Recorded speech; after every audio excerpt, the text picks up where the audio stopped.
Okay, you all good? Let's do it. Hello and welcome to the B2C Lead Generation Podcast. The podcast where we deep dive into the performance marketing industry and lead generation industry through conversations with market leaders and experts in the field. My name is Daniel Hopeman. I'm here with Simon Delaney, and today we're going to be looking at niche affiliate networks.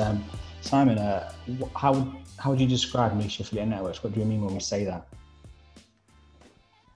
Yes, for me, it sort of boils down to two things. So one is like focusing on specific things. It could be, I don't know, the financial sector or the energy sector or solar, and that's the network is geared around that entire vertical. But there's another one, which is they cater for masses of verticals, but they're outside of like the major affiliate networks that people think of. So that'd be, I don't know, affiliate window, commission junction, different ones like that. So it's going to be great to sort of take a deep dive into it and see what the difference is, and see how they sort of handle clients differently, publishers, stuff like that, and find out more about it. Well, we've got Josh Littler joining us in a moment. I'm going to pull him through and we can talk to him about how he does stuff. But I mean, to me, I'm guessing, is it that they're sort of, these are kind of more specialists or have a more hands-on approach in terms of dealing with the clients than maybe the major networks do? Is that kind of the way that he might approach it, do you think? Yeah, possibly. I mean, I wonder if it's if being smaller gives you sort of a slight advantage in your relationship with the publishers as well. So whether they get cost reductions or a slightly different type of publisher that's also smaller that they can use, or whether they're using the same ones. It's I mean, I know about all these sort of smaller networks and stuff like that, but I don't actually know how they operate particularly. I just know a lot of the people and, the sort of offers they promote. But it's, I'm sort of keen to find out more from Josh, definitely. Yeah, it's quite interesting because normally you pretty much, I know you have you pretty much understand all these niches really well, but to have something where you are quite curious to find some stuff, I think that'd be quite interesting. Yeah. I mean, I only know what I know, so I'm sure a lot of the time that could be wrong as well. I mean, there's quite a few of these sort of niche networks around, and I know Josh seems to be one of the more, I wouldn't say prevalent, but it seems quite widely trusted. Like, I know a lot of the major networks then use him as well, so there's obviously a reason for that. Yeah, that's interesting. Okay, cool. Well, let's just get Josh in, see what he says and start. We'll put some of the questions to him. Nice one. And we're here with Josh Littler. How are you doing, Josh? Doing well, thanks. How are you? I'm good, thank you. Now, people who are listening to this and not watching, can you kind of explain where we are? Because it looks a little bit like you're in a sort of a cave of some sort. It's one of the most interesting background we've seen on Zoom. Is that whalebone? Is that whalebone lighting as well? No. It looks like two whalebones. Yeah, no, it's not.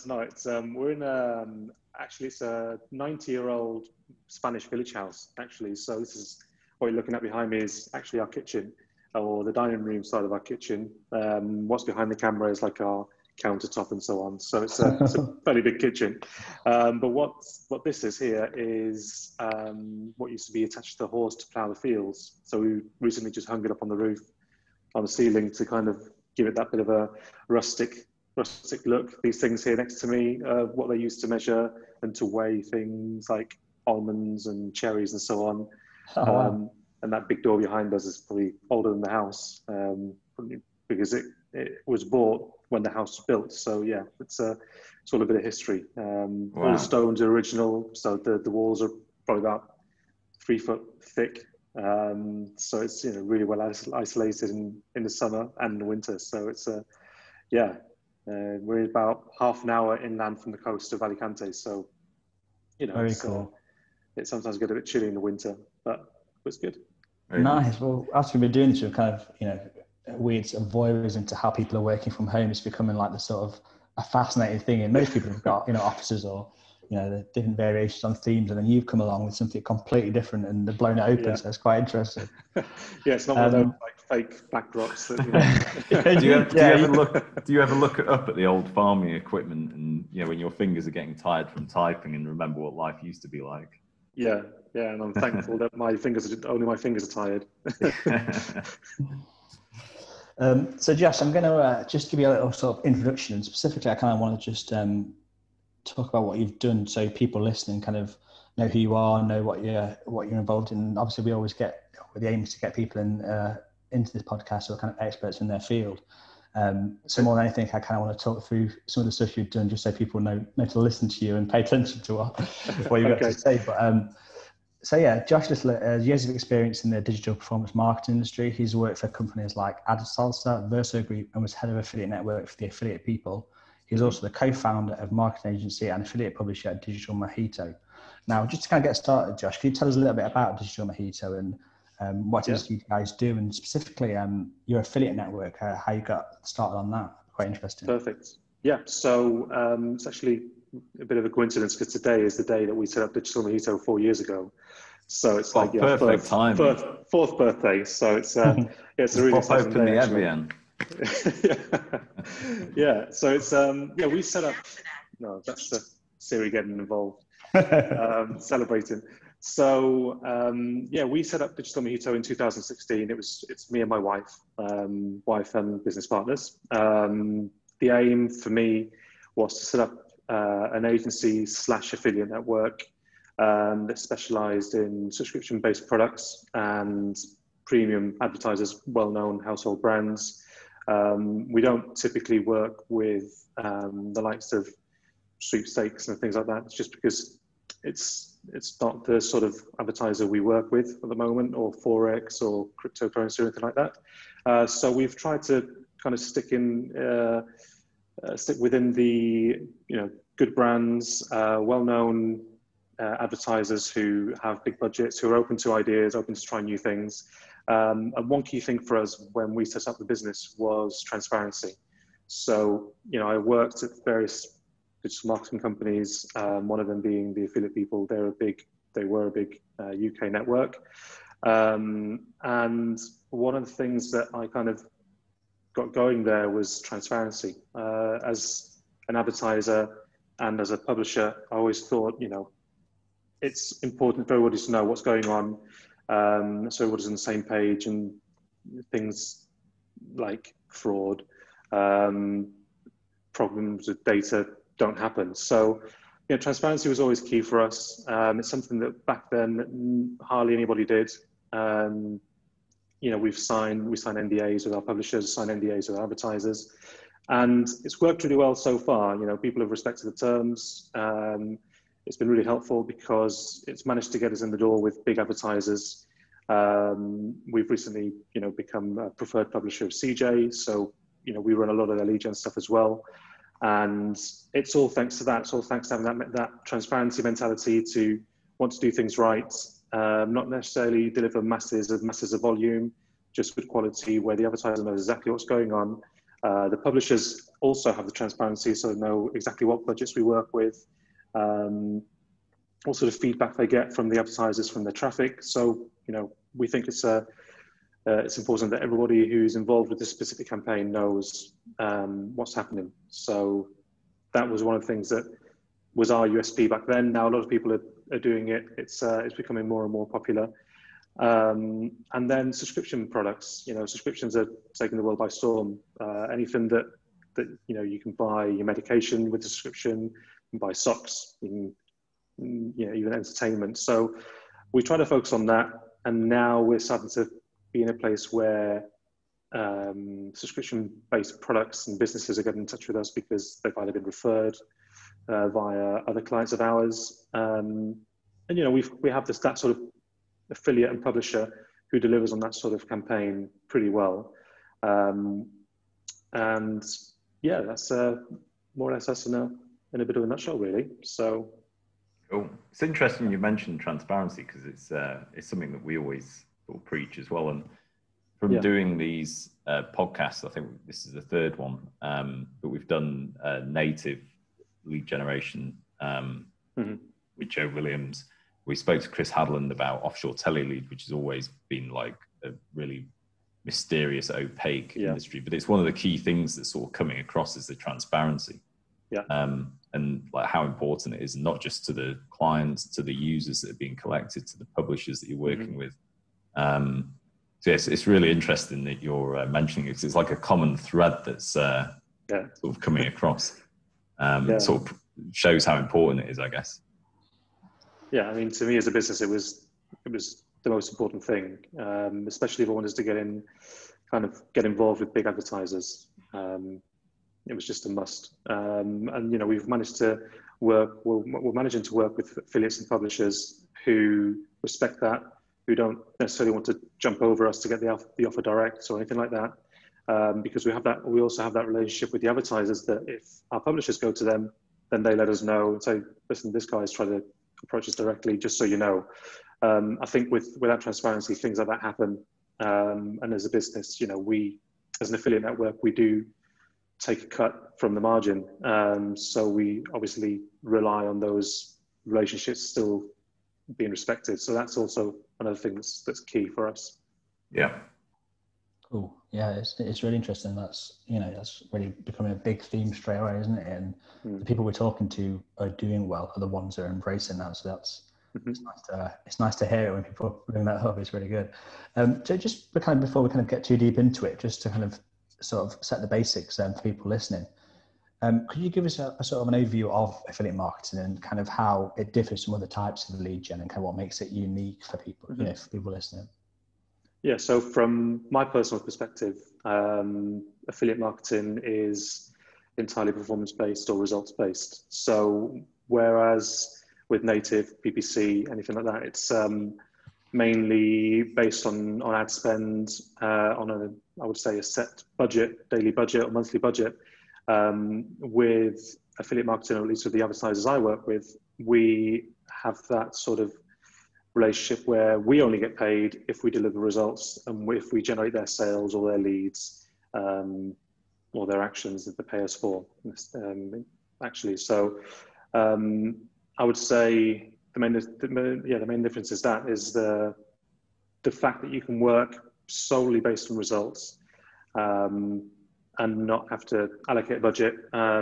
Some advertisers who are dipping their toes into digital marketing, especially post first and second lockdown, who are typically, I would say, I like to call them billboard advertisers, offline. They don't necessarily understand the online ecosystem as much, and they kind of throw a bit of budget here, throw a bit of budget there. They say, oh, our results on social are giving us this eCPA. What can you do with affiliates? And it's always tough to compete with Facebook and to compete with social media. But if we can say, we can generate X amount of sales, X amount of leads for you, and you pay us for them specifically without having to dip into your spend, just completely based on the results that we can generate for you, then they welcome that, because it's actually no risk, if you put it that way. So that's what they kind of like to hear as well. Do you, there was two things I was thinking of then. So do you know, one of the things that people often discount with affiliate marketing as well is the cost of generating leads, as in the human cost. Because if you're running Facebook, you either have an agency running it, and so they'll look at the CPL that a lead comes in at, the CPA, and actually discount the cost that it also took them to spend to get someone to do it. So that could be someone internal and their salary, and overlay that on the CPL or the agency. Yeah. And do you run on, is it like purely email, or do you do newsletter, banner, is it, or like a mixture of all of them? We do a bit of a broad mix. The biggest sort of source for us is email. We've kind of embraced GDPR with that as well. So we're trying to, every single publisher that signs up with our network needs to go through a 42 question due diligence form, but then that gets sent to every single advertiser to review. If that publisher wants to run their campaign on email, they review it, and then the advertiser gives us feedback based on what the publisher's entered on that form. So we take a really kind of strict approach to email. We kind of don't take just anybody on as a publisher. You know, we're really selective.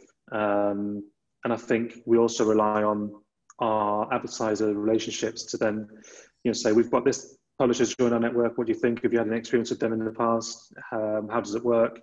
And that also really helps. So if they've had a positive or negative experience, then, you know, we can then take action based on that.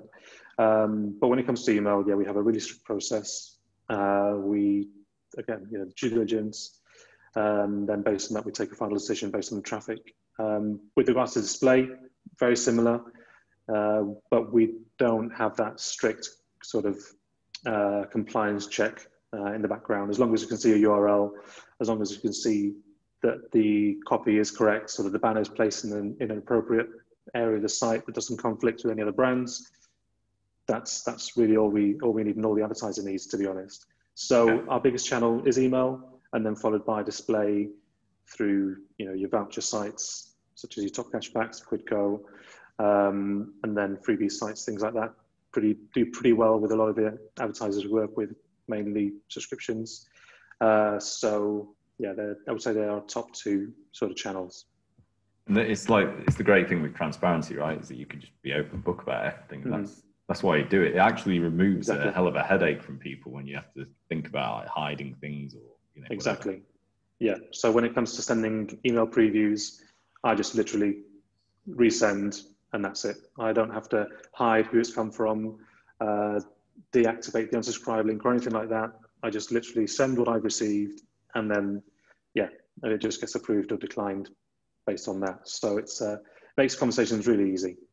It reminds me of this Facebook group that I was a part of. I've been kicked out of it actually, but it was talking about, this was building landing pages and the sort of quiz funnels that people go through.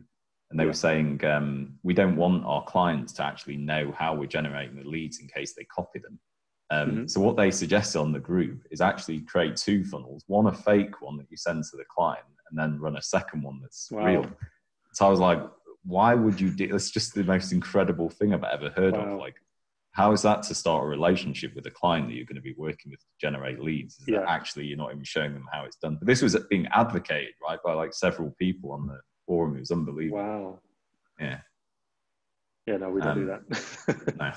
Yeah, I found it very odd. Might be part of the reason why I got kicked out as well, but anyway. So you said, Josh, that when you started off, you were kind of introduced to this idea of transparency, relatively unique, and now people are kind of maybe catching up a little bit and doing sort of similar things. But with that in mind, what do you think the next steps are? Like, where is affiliate marketing going next? I think, you know, with as I said earlier, with what's happened with the world in COVID and so on, I think that affiliate marketing, or advertisers are specifically looking to spend their budgets effectively, in the more of a controlled way, just in case anything may ever happen again, because, you know, sometimes you allocate a little budget, and unfortunately this year COVID's happened, and, you know, budgets have either not been spent or have been misspent, if you like. So I think, you know, the fact that that there's a way for advertisers to control that spend, and control how they spend it, and with who, just basically paying on results only, I think is key, at least for smaller advertisers or smaller businesses who are transitioning their activity to online. With regards to big advertisers, they'll just continue doing what they're doing. But yeah, smaller ones will only want to work based on what a company can bring them, not so much just here's £500, see what you can do with it. And if you can generate sales, great. And if you can't, then it's a problem because you've got to answer to them. Whereas otherwise, they give you a tracking link, you generate 100 sales, they pay you for those 100 sales, and that's it. It's a no-brainer. So I kind of take things in that I see things going in that direction, because just an easier, more effective way of you getting an online presence and managing your budgets effectively, and only paying for what you get, basically. Do you think big brands have explored affiliate to its full extent, or because some of them have always been turned off it, right? Like there's always been a fear of they've not got the control of like what's being sent. I mean, GDPR's changed a lot of that, I think, and other data regulations. But do you think that they could be doing more, or? Bigger brands could, but they've got, these big brands have big marketing teams where they don't necessarily require companies like us to help them with that. They also work with networks like AWIN, Trade Doublers and CJs of the world that also have hundreds of thousands of publishers that we don't have access to, or we don't necessarily have the manpower to have access to. So that's also a big difference for us. So if they work with these agencies, then I guess I'd like to think these agencies have explored every single opportunity with them. And if not, then they've got their own team to handle that. So I think they've explored every single opportunity and avenue. For me, it all kind of falls back to these smaller advertisers who are trying new things, basically. Cool. You mentioned CJ and AWIN and people like that. How does someone like Digital Meter like compete with them if you're going for the same clients? Or you said that you worked with CJ at one point. Like, what's your relationship with them? What kind of makes you different to those guys for potential clients? So from us as a CJ, we're a publisher. So we deliver on their lead gen campaigns with our network of publishers. So with them, we operate completely transparently. We have every single one of our affiliates separated in our accounts. So basically what CJ sees is a load of affiliates in our account and traffic from those affiliates individually. So if anything comes up, any issues or any questions, then we can really pinpoint where that traffic's coming from, either for good or for bad. It just makes things easier. But how we compare with the likes of AWIN, or Trade Doublers, or even CJ, it's the publisher database. So we have a few hundred publishers. They have a few 100,000 publishers. The other key difference as well, which has really helped us onboarding new clients, is that we don't charge an override. We don't charge setup fees. We don't ask you for a minimum revenue a month. So when an affiliate is looking to start an affiliate program with us, or has just started looking at an affiliate program, full stop, they can then, with us, they don't have to invest in £3,000 to set up their affiliate program, onboarding fees or anything like that. They literally just need to we just sign an IO. They send us a tracking link, assets, campaign description. We get it live to the publishers, and that's it. The downside to that is our reach. We don't necessarily have a huge reach compared to these larger networks, and that's something the advertiser needs to kind of work out what's best for them. But with a few hundred publishers, we do give them a good run for their money, and it's come to the point where we work with we may need to launch an affiliate program with these networks because our advertisers in a position to expand. So what we do is we then take that affiliate program that we've set up, we've managed, we've grown, and then we launch it on Trade Doublers, on AWIN, and then obviously we kind of absorb that cost that they kind of charge us out of our commission as well. So kind of work it in a way where the advertiser where something doesn't necessarily change for the advertiser. It's risky for us, but so far it's worked. We've launched one affiliate program at the moment on Trade Doubler, and that's doing pretty well as well for one of our subscription-based products. And they're not paying any more than they should for their affiliate program. We kind of absorb that from our commission as a network, and that's it. So yeah, we as a network, we just take a commission from what they pay. And I guess it's also the difference is what you mentioned earlier with the size of the company, maybe. So you're going after the sort of smaller brands that might be entering either affiliate marketing or not need the same reach as like CJ or AWIN or Trade Doubler would have. Yeah. So is it a challenge sort of getting those type of clients, or how Because obviously they're not like It's, necessarily in the market, right? Or So it's I'm always looking for innovative ideas, innovative brands and products that I would personally like as a user. Then if I find that, I'll reach out to them, see if they're open to exploring an affiliate program. beard oil for you two, eh? Yeah, beard oil is subscription. There's nothing out there like that yet, but there should be.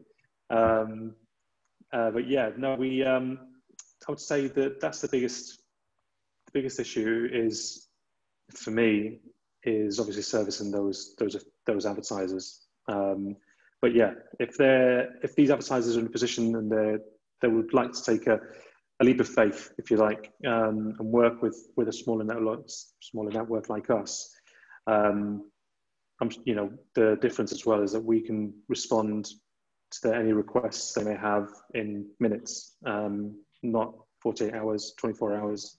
And that's something that also helps, the fact that large networks have thousands of advertiser accounts means that perhaps, they can't get given the level of service that small advertiser kind of requires. Because as I said, they're inexperienced, they don't know the industry that well, and they need a bit of hand holding at the start. So if you're relying on somebody to get back to you quickly, they get back to you every 24 hours, you kind of lose a bit of faith in that sort of channel. So that's also something that we kind of, we get really heavily involved with the advertiser in that sense as well. Yeah. So it's sort of, the niche area of smaller advertisers and then the personal approach and sort of fast turnaround. And yeah, makes sense. Exactly. So one thing we said we kind of wanted to do with this podcast, Josh, was kind of sort of deep dive into each individual vertical and niche. And I guess part of that is not only looking at sort of the good side, but also the bad side. And so with that in mind, like, what are the kind of big problems you face within this industry? And specifically, you mentioned fraud. Like, is affiliate fraud something you find is a real big challenge for you to overcome? Affiliate fraud is something I kind of tackle almost on a monthly basis, to be honest. So our whole network is run on Has Offers. We have like a fraud protection provided by FraudLogix, apparently, which is through Has Offers. That works really well at kind of redirecting known fraudulent traffic to a redirect offer or just a blank page. And I would say if I'd have had this conversation with you a year ago, I would have said, fraud is pretty much destroying my business. I don't know what to do with it. It's really, give me a good headache. But not just me, other networks, because the thing you'll find is that publishers who have sent fraud through one network will go to another network once they get blocked and then continue doing that. So it all reverts back to transparency. If you're working with an agency or an advertiser and you say, this is a publisher we're using, they've sent this really bad traffic, we would just scrub that traffic, but at least they have a register of who's done that. Also, I have some really good relationships with other co-affiliate networks out there. So, we kind of always say and sending emails like, keep an eye on this publisher, keep an eye on this network or this affiliate. We've had some really bad traffic on this campaign specifically, just in case they get in touch. So I think it's, fraud is always a bit of a pain in the backside for me. The advertisers don't necessarily receive the fraud because the technology we have in place diverts that traffic before it even gets to any landing pages or gets to the advertiser. But you've always got to be a step ahead of the publishers or these fraudulent sources to kind of understand how they're doing it and how to avoid and how to catch it before it becomes severe. We're in a place now where we've removed 30 or 40 different publishers just because we suspect this fraud, not because it's confirmed fraud. But I'd rather not run the risk, to be honest. Miss out on that traffic, but not lose the advertiser relationship. So, that is a big thing for me. And I've spoken to Simon countless of times where I said, Simon, how does Datavault handle it? Do you have any tips? What do you do? And he'll know. And it's always been a big pain for me. But again, it all boils down to transparency. So as long as everybody who's involved knows what's going on, and something happens, then the advertiser can then communicate with you quickly. Then you can address it quickly. If they respond to you within 30 days or 60 days because they suspect something looks dodgy, then the damage has been done, and there's not a lot we can do to address it. So that. When you said it, you deal with it monthly. Is that like the transaction IDs coming back and going back to the publishers? So it's always happening. It's just that's when it's sort of seen and dealt with, type of thing. I have some alerts set up in HasOffers. So whenever a publisher goes over a certain threshold, and it's a pretty low threshold, I get a notification. So that's a trigger for me to then go into the fraud report and check what the traffic looks like, whether they've had a load of rejected clicks or rejected traffic. Then I need to address that with them straight away before anything happens, and get an explanation, even to the point of maybe pausing them temporarily until they give me a response. So, luckily enough, touch wood, we've not had a case of fraud for the last probably 18 months now. 2 days. So, no, at least I would say 18 months, to be honest. Like a messy case where the advertiser received it, and then when they were doing their figures at the following month, then they said, "Oh, we just noticed that this traffic doesn't look all that good," and that's when things happen. So, but now I'm on it. I keep an eye on things, and it's it's hard for it to get to the advertiser through the processes I've set in place for that. I know a guy in Spain actually who runs an agency. Like his entire job, he owns the company, but he basically sits looking at referrer URLs all day like that, just staring at them. One of the things that we noticed, because we're most people don't use Datavault just for tracking, right? They'll use it like to build a landing page and then track it with the actual data being captured as well. So one of the things we did is obviously you put all the validation on the form and the landing page that you build, and then you can put some like metadata validation software on there. What we found was really helpful is having reCAPTCHA, like Google reCAPTCHA, on the page. And because you can set a tolerance of that as well, right? So you can like decide how you're going to show it if it's suspected to be dodgy. What was really interesting, almost the moment that we turned it on, because we were looking at the leads that are being generated, is we started getting this like warning within Datavault that said that reCAPTCHA had been bypassed. So you're like, what on earth is this? And what it actually was, or is, because we see it, is a bot injecting behind the form and generating a lead like in the URL or whatever it's doing, and then forwarding it in. But because it's actually bypassing the reCAPTCHA, we get an alert for that, because it's like the reCAPTCHA's tried to show the lead's been sent and no one's filled it in. Anyway, so we were like, we've got to make sure this is right, because we're seeing like thousands of leads over a month. This is quite a big campaign being caught out with this specific warning. So we did a deep dive into the data and literally couldn't see anything wrong. So we were like, there's got to be something wrong. And there was one tiny thing, and it was the pattern of the postcode. It was in the UK. And so every single, because we're just collecting the data as the user fills it in. And every single postcode was a capital first letter. And then all the other letters are lowercase and just the numbers. So we're looking at going, like, what are the chances of a user or all these, say 1,600 users all filling their postcode in exactly the same way? Anyway, we started calling some of the people and stuff, and they didn't know anything about it. But it really highlighted the sophistication of some of the fraud as well. Because, they're always having to like catch up, or the software is always having to catch up, and, it's always vice versa, like a game of cat and mouse. But for us, that was, I can't can't remember how long ago, like 18 months ago. It was a real like eye opener into like, wow, this is more sophisticated than we thought.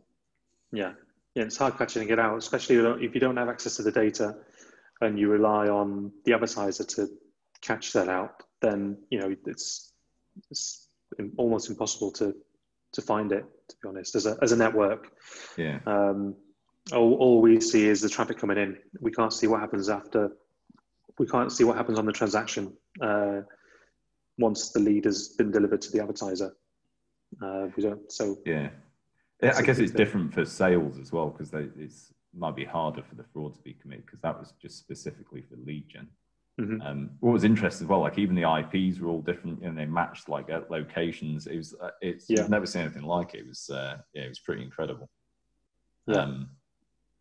I seem to remember years ago, actually, it might have been when you were at another company, and we were looking into something, and the only thing that gave something away was like a like regular mismatch of like the title against the name.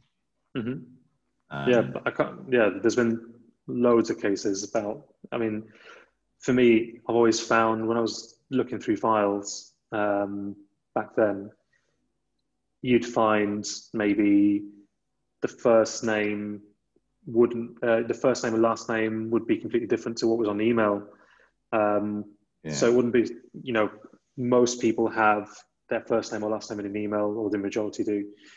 But that was things that we looked at. Then you'd see, if certain postcodes had a certain domain. So if you looked at, I don't know, postcodes from London, they all had hotmail.co.uk, or Bristol would have only Outlooks, and it would be just patterns like that you only get it if you order it, if you kind of order the fields, order the columns, and then you get the pattern almost instantly. But it's sophisticated, and it's worrying, because, as I said, for us as a network, if we don't have access to see what's happening and we don't actually have the need to see the leads and the data, because it's not our data. But we do rely on whoever's looking at that data on the advertiser side to kind of be savvy and understand, what they're looking at. And if there's a pattern and they're saying, oh, your data's bad, your data's just bad, I need to know why it's just bad, because then I can go back to the publisher and say, it's bad because of these reasons. But if you say, yeah, no, it's bad, I'm going to scrub it all, you need to redeliver it through somebody else, then it puts me in a bit of a position, because if I can't prove why it's not good, it means I have to pay for it eventually. So, rather than it costing me money, it's good for whoever's looking at the data to understand what they're looking at and the patterns that they're perhaps seeing that are causing them to have those concerns, if you like. So, and the good thing is that it's transparency that actually is needed for this, isn't it? To help stop it between advertisers and networks and publishers and stuff like that. That's ultimately what will help everyone sort of figure it out. Exactly. Yeah. So you're in Spain now, Josh, but do you have actually clients out there? Do you work with Spanish clients and any other kind of locations? And how does the affiliate sort of landscape change within different locations? So when I launched 4 years ago, we wanted to, big ideas, and wanted to be an affiliate network that had worldwide presence. As time has gone by, then we come to realize that actually we'll have plenty of traffic and plenty of advertisers if we just focus on Europe.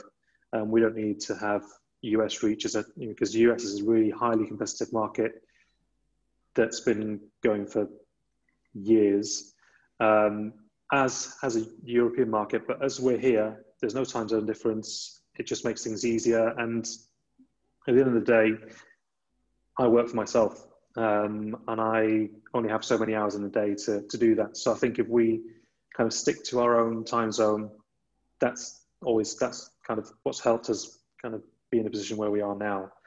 Our biggest market, without question, is the UK, even though we're in Spain. It's always been the UK, because it's always been the market that I've worked in every single company I've been at. So I know the market well, I know the advertisers well, I know the good publishers. I then followed by Spain, Italy, Germany, Belgium, Netherlands, I would say Portugal and the Nordics. They're kind of our bigger secondary markets. And what changes really is what changed prior to GDPR was compliance. Spain's always had really, really tough compliance rules with regards to data protection. And I think that things have changed to kind of match that. And because we had a good basic knowledge of the Spanish regulation, it's really helped us to kind of develop that the same as German market. With Germany, you can only work with data that's double opt-in. But come a situation where we need to kind of, prove the data, if there's an inquiry, then, we say, well, we're only using double opt-in users. So, things between markets change. Payouts are vastly different. The UK is an older market.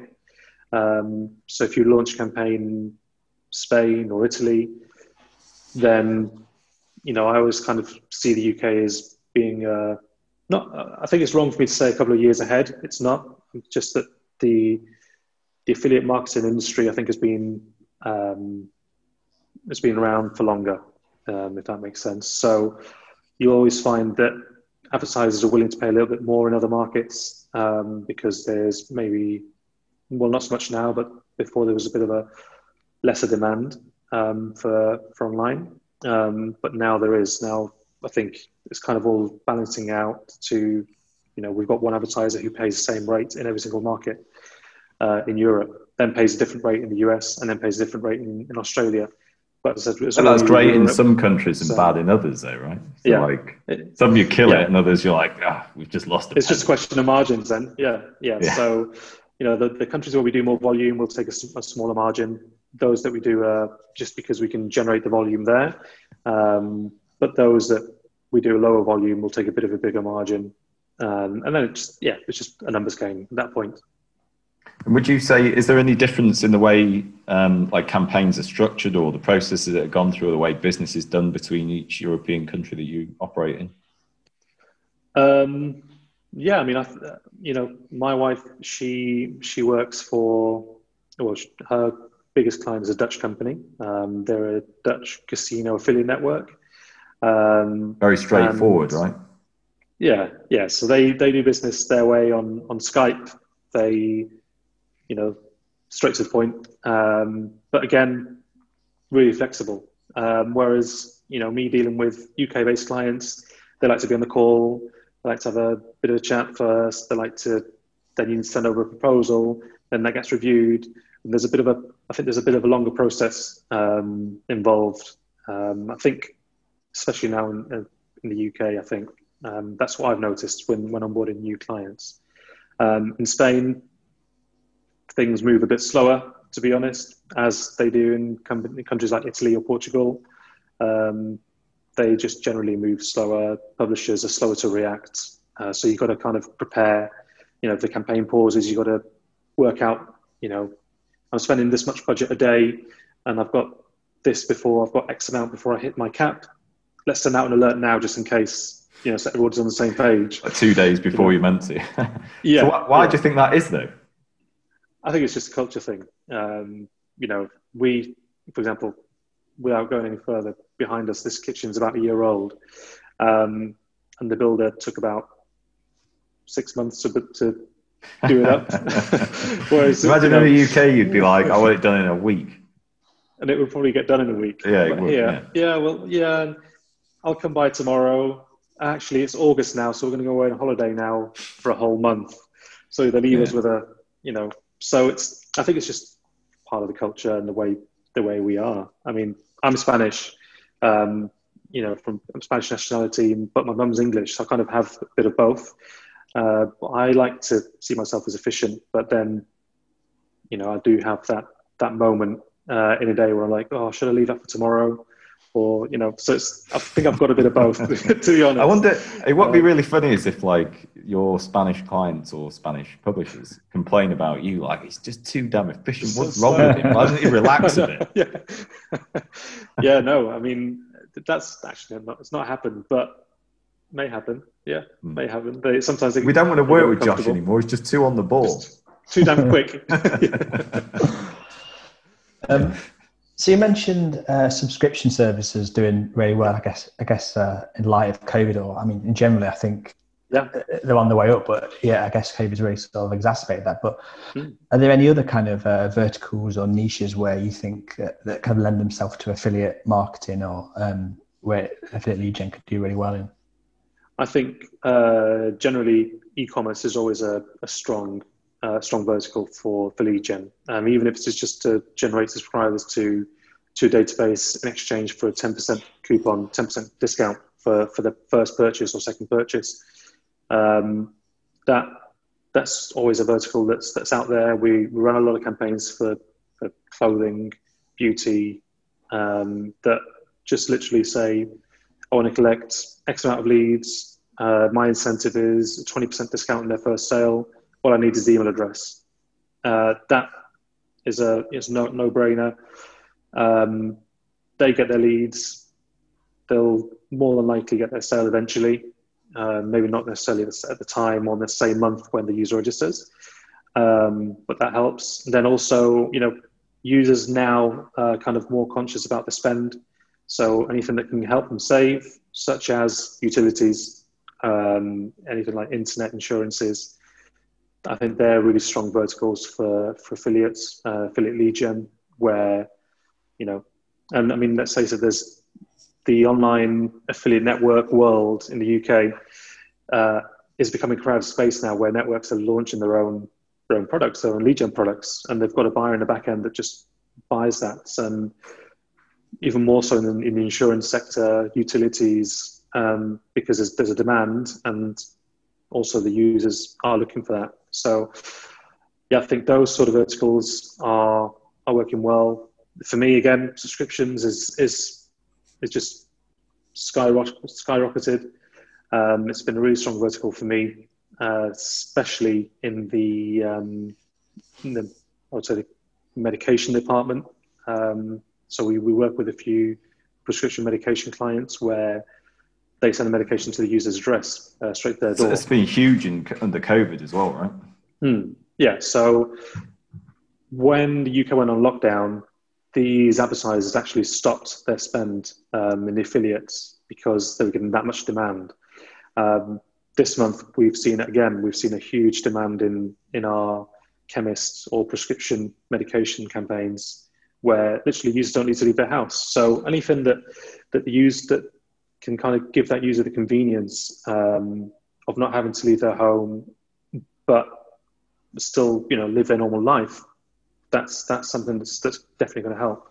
And if you combine that with affiliate marketing, where these advertisers pay for those users based on the actions they perform, again, we're reducing the risk for them there as an advertiser and as a merchant to acquire those leads or those subscribers. Are there other networks that do that? Because I've not actually seen any that just focus on subscription networks, subscription policies. Is it just you, or? There are, everybody has a subscription-based clients, Monetize, ClickWorks7, they all have subscription products, but nobody kind of aims to specifically specify in that vertical, whereas we do. And we take a different approach to subscription as well, because we sit with the advertiser and see, in most cases, it'll be a £1 trial, a free 30-day trial, or free 90-day trial. We then sit with the advertiser and say, right, how many users, what percentage of users have converted into a repeat or paid customer? And because we have that transparency, we can then review every single affiliate, every single publisher on a case-by-case basis, and then suggest exclusive landing pages, higher payouts, different offers based on how their data performs and the traffic performs. So I think, everybody has at least a couple subscription clients, but nobody solely specializes in that. I think we're the only ones. Yeah. What's the in terms of the clients you work with, do you have, because we all know with lead gen, right, certain things you should follow up, like speed is one of them.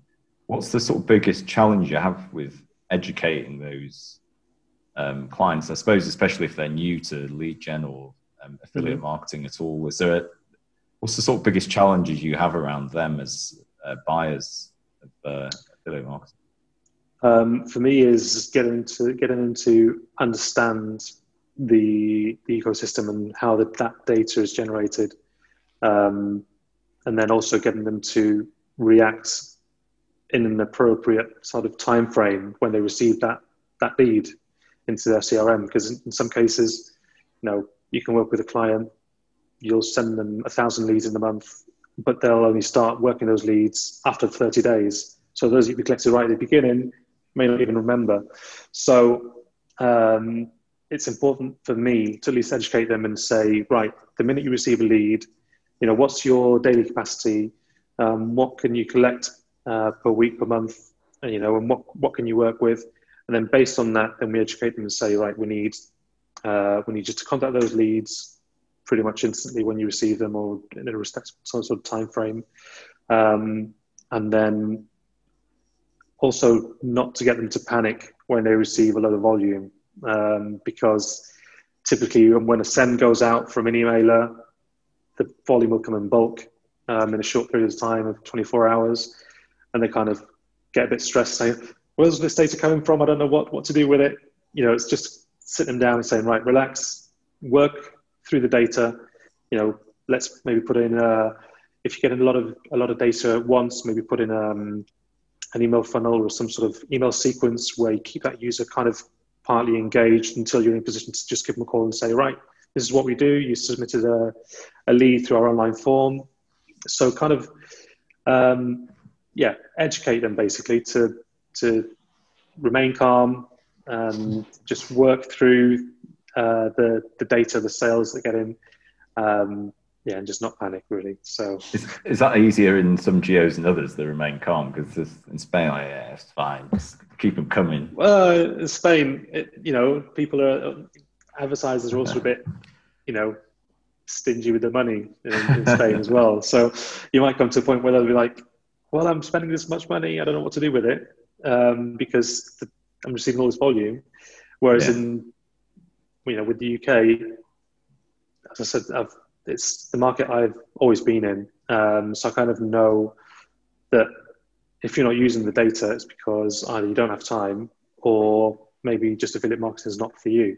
So yeah, it actually varies a lot in the market. German clients are really strict. They want things done, and it's so funny, isn't it? You see the stereotypes sort of play out.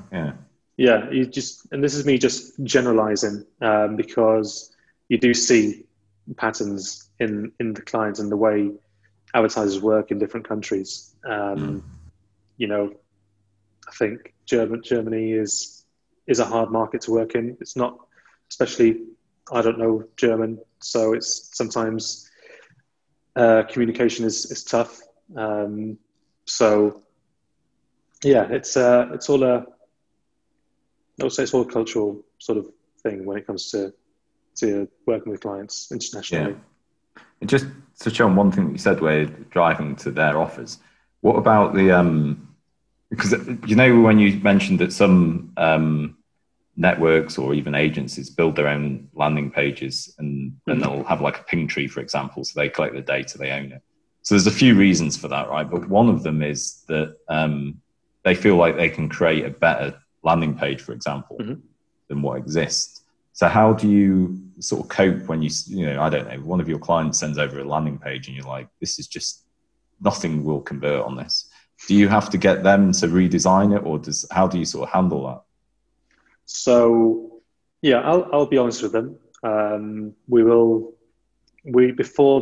So if we get an advertiser who hasn't set up a landing page before or hasn't got a landing page, we will actually do a bit of research for them and send them a list of different landing pages that we feel they should kind of replicate, or at least take a couple of ideas from competitors of theirs. because that would always help. Whether it was a multi-step process, whether it's a single page opt-in, and if they produce something that's visually nice, it doesn't mean it's going to visualize to me. It doesn't necessarily mean it will convert. They may have this landing page that they've tried and tested on their end, on their own internal media buy-in, which to them may seem like it's incredible, and maybe the users think it's incredible. It doesn't necessarily mean I need to like it. So I think, most cases, when I see a landing page somebody else has built, I kind of like to throw my own ideas at it and say, maybe it would be good to put the form on the right, maybe rather than the left, and things like that.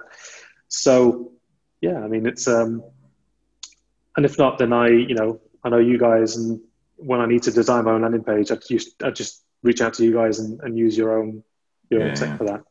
So it's only because it's something we see, with affiliate marketing, especially because obviously if you're getting the leads, it's quite easy for like a small agency or a network to pivot and change things. But when you can be dealing with a brand and they're like, no, we want it to our website that has the email form at the bottom and whatever. Yeah. It just strikes me sometimes there must be a huge wastage that goes on with lost conversions and lost opportunities from the advertisers. But yes, what can you do about it, I guess? No, I mean, it happens. Particularly it happens with larger advertisers.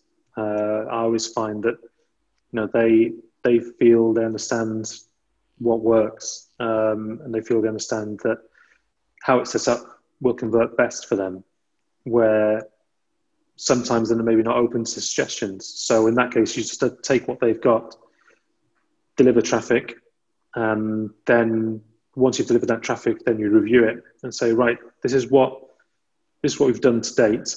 This is what we could potentially do if we made these minor tweaks.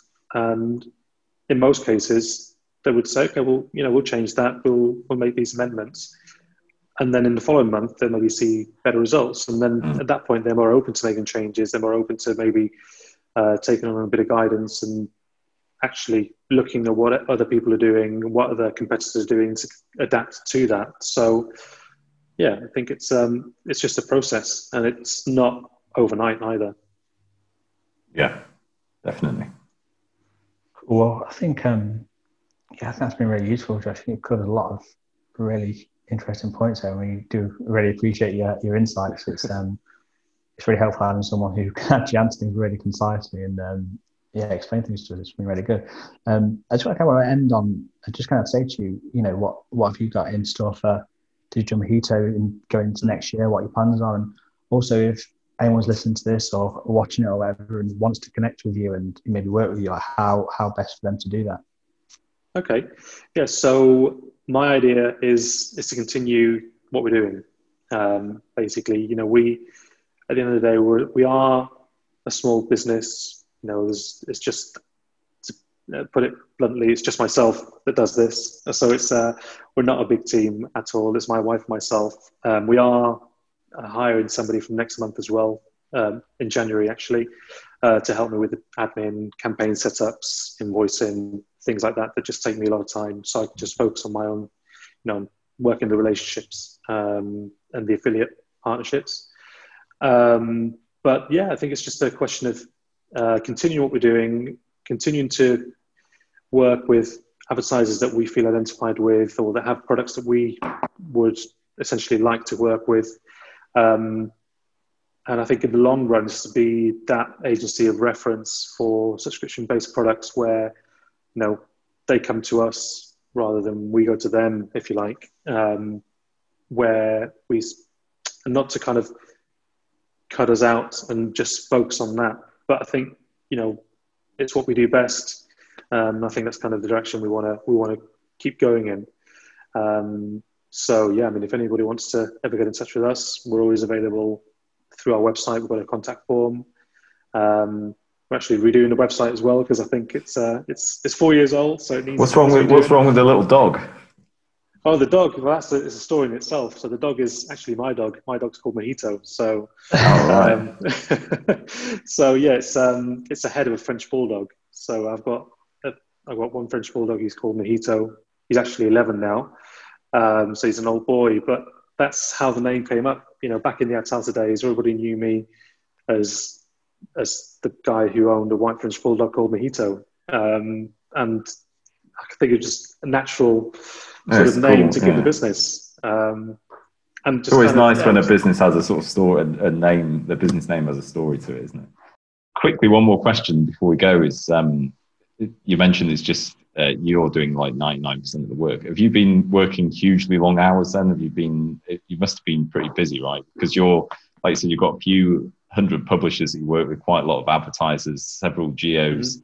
I can't imagine it's been a 9 to 5, right?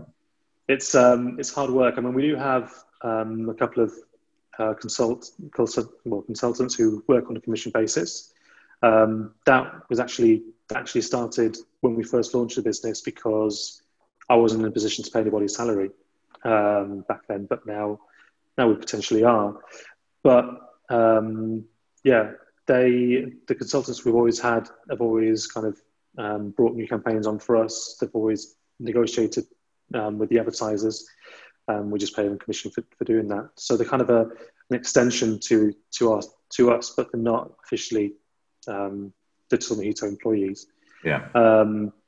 But once we kind of absorb the relationship from them with the advertiser, then at that point, we still pay them a commission, but we handle the day-to-day operations, day-to-day relationships. So, we work really long hours. To say we work 12, 14 hours a day is an understatement, because we've not only got the network, we've got other projects in mind. We're even launching our own subscription products in Spain, which we'll announce in the future. That's happening next year. So we're doing quite a lot of things that requires us to be sat hunched over a computer for hours a day. So you've got a new kitchen to visit occasionally though, right? During those long days. Yeah. No, the thing is, it's discipline. We have to, we start at a certain time, we have lunch at a certain time, but we don't finish at a certain time. We finish when we've completed what we needed to do that day. That's how we work. I think eventually, once we make a couple of hires, then we'll be able to establish a set timetable. But now it's just work until you're done, basically. And it's great. The passion keeps you going, though, doesn't it? That's the key thing, I guess. When you're starting it, you don't feel the hours because you're so determined to get things the way you want them. Yeah. So we're just focused. We're there at the computer and just making sure that things happen. And when they do happen, that's right. Close the laptop and we're done.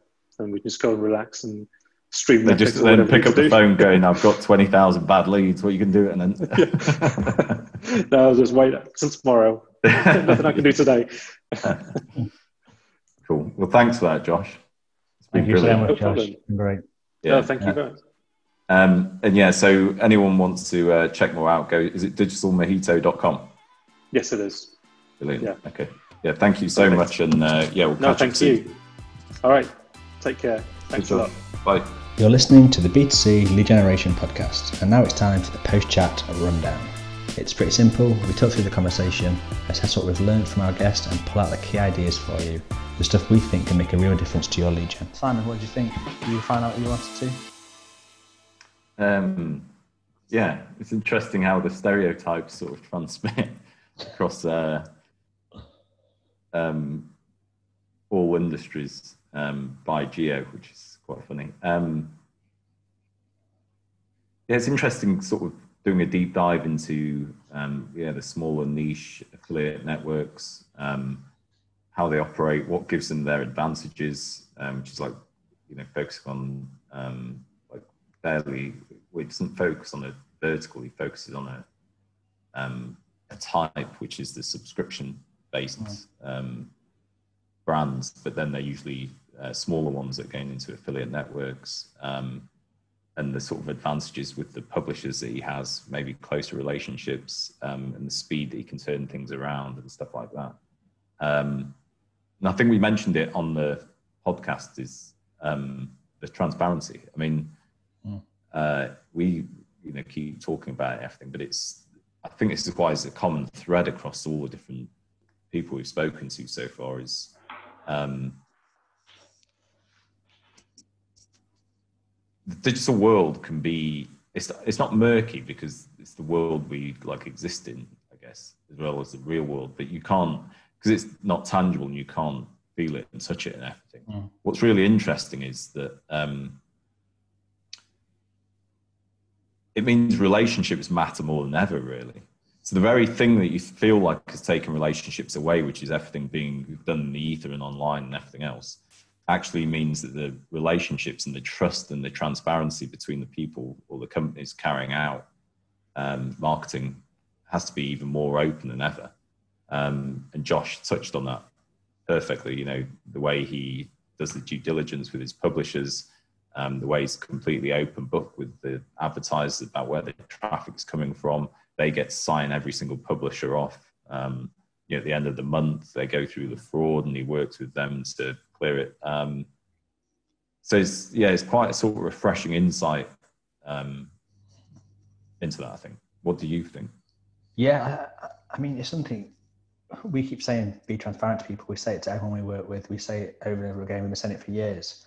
But the interesting thing is, although we are cherry picking people to be on this podcast in terms of they have to be an expert in their industry, we're not really saying they've got to agree with this thing. We're not volunteering it to them. Just coincidentally, no, we send an email going, say the word transparency. Exactly, but like coincidentally, they're starting it. But, you know, we didn't mention anything, and within seconds he was like, "This is my, you know, this is the thing I believe." And just coincidentally, everyone we're picking, who because they're doing well, happens to have that belief. You know, it is a coincidence in some senses, but then also it makes me think, well, probably is that belief which is propelling their success, or some sort of correlation. Those are interesting. I guess it's what was that noise, by the way? I don't know. I can't hear anything. Oh, it must have been here. So it's my headphones. I just heard a load of bolts smashing. Sorry. I think what's interesting about the transparency angle as well is that it's hard to build a business, right, in lead gen or affiliate marketing or Chris Hadlam with offshore or native lead generation like Joe Williams. If you can do it all properly, right? Like it's quite easy to make money fraudulently. Well, not easy because you still have to do it, you know, but because it's data and you can't touch it and things can happen beyond anyone's control. But if you're going to do it properly, you're going to build a sustainable business and you're in it for the long run, you become an expert and you get that experience. That's what you learn, I think. It's, you know, it comes back to this transparency. Because it's the only way that you can actually build the trust and work with people effectively. And yeah, like you said, it's really interesting that it's it's almost as if we planned it. What's funny is that it's like a key message that we say in Datavault, right? It's like the almost number one thing that we like allow transparency between suppliers and partners and affiliates and publishers and the consumers and the brands and everything else. And yeah, like when we're speaking to people that are in different industries that are carrying out lead generation, this sort of the top thing that they're focusing on as well. It's it's funny. I wonder though if there is just a changing kind of feeling of people in general. Like I'm not even talking within the industry, but just people in general, in terms of being aware of their data and things like that. And it's kind of born from that. People are spotting that, you know, you can't do what you used to do with data 10, 15 years ago. And it's creeping into everything, I guess. I think people, you know, the average person, you know, just the average prospect, I think is more aware of how their data is being processed and handled, and it's almost like a reaction to that. I think just a changing world, I guess. Yeah, makes you wonder whether, you know, if future marketing would be a much more sort of human approach, or lead generation, let's say. So, you know, rather than like constantly thinking of ways to actually bait users in, it just becomes this relationship and it's just like a value exchange between everyone, rather than, you know, in the same way that you would do talking to someone. Yeah. Anyway, that might be something else that we can do a podcast about. And then a couple of things I noted down which I thought was interesting. One, I thought was, it made me think of a story, but when he's talking about trying to find a page and it wanting to reflect the brand's, the branding of that company, that particular brand. But if the page itself, didn't work, so you had to change it. It made me think of that story when we did a page with an accidental spelling mistake on, but for some reason that particular page did really well. I don't know what it was that made that happen, but it was like years ago, but like there was a spelling mistake on an advert or a page or something, and that outperformed the one that was the same every way, but the page, the mistake had been corrected, almost like people, oh, well, that's not right, and then they were like actually ended up reading it. But I mean, I think, like, could you go to a brand and be like, hypothetically, let's run this mistake, even though it's against your branding guidelines? I thought that was quite interesting. Like deliberately misspell your own name, sort of thing. Yeah, like could you imagine, but like taking that to the head of it? But that's when it's working with like Adidas just put sort of Adiwas or something. Yeah, but that's what it's like. Must be difficult working with the bigger brands compared to maybe some of the smaller ones who are willing to, I don't know, get through the red tape of that kind of stuff. I just thought it was quite an interesting subject. And the other thing I thought was just, something we talked about, but the hours that Josh was working, having to work insanely hard to get this up and running. That's amazing. But he talks about someone, getting someone on board to help him with the admin stuff. And then the thing that he said was something we always say. He said, I just want to focus on building relationships with clients. And it was like, well, we always say, it's like automate as much as you possibly can do that you don't need to be doing, just to free up time to focus on what really matters, which is traffic from clients. And it's something we, you build relationships with people.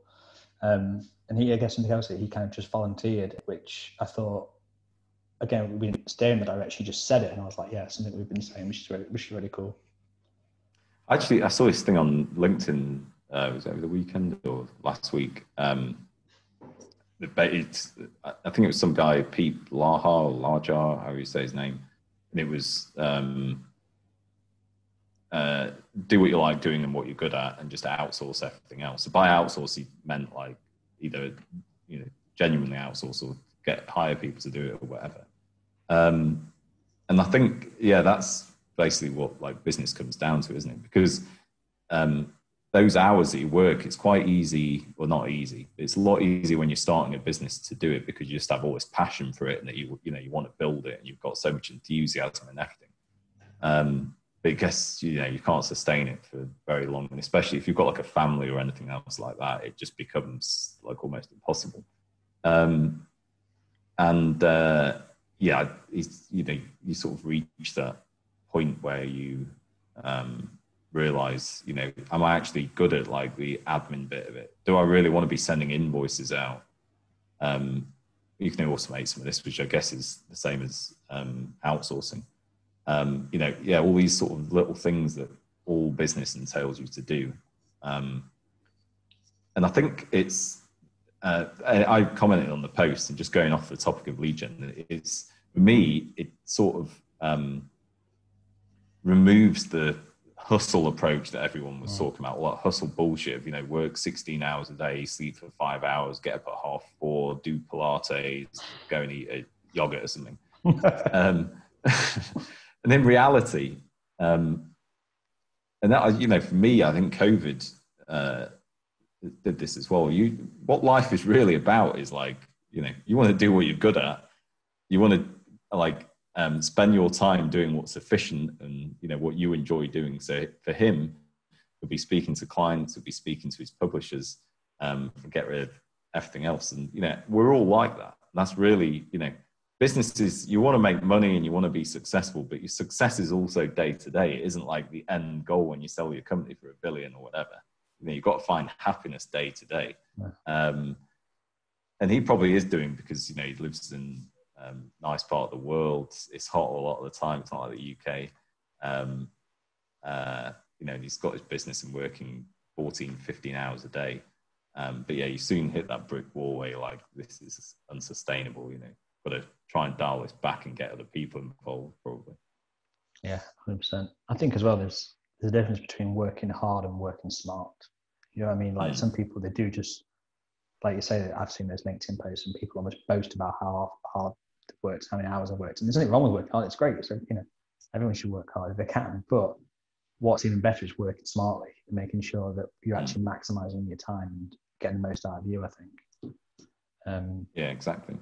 Which is, I guess, when it comes to like technology and things like that, and doing whatever you can to free up that valuable time to focus on what's really important. But yeah, I mean, it's part of the thing, why we create Datavault as well, is to try and remove a lot of the manual process and the time people spend on things.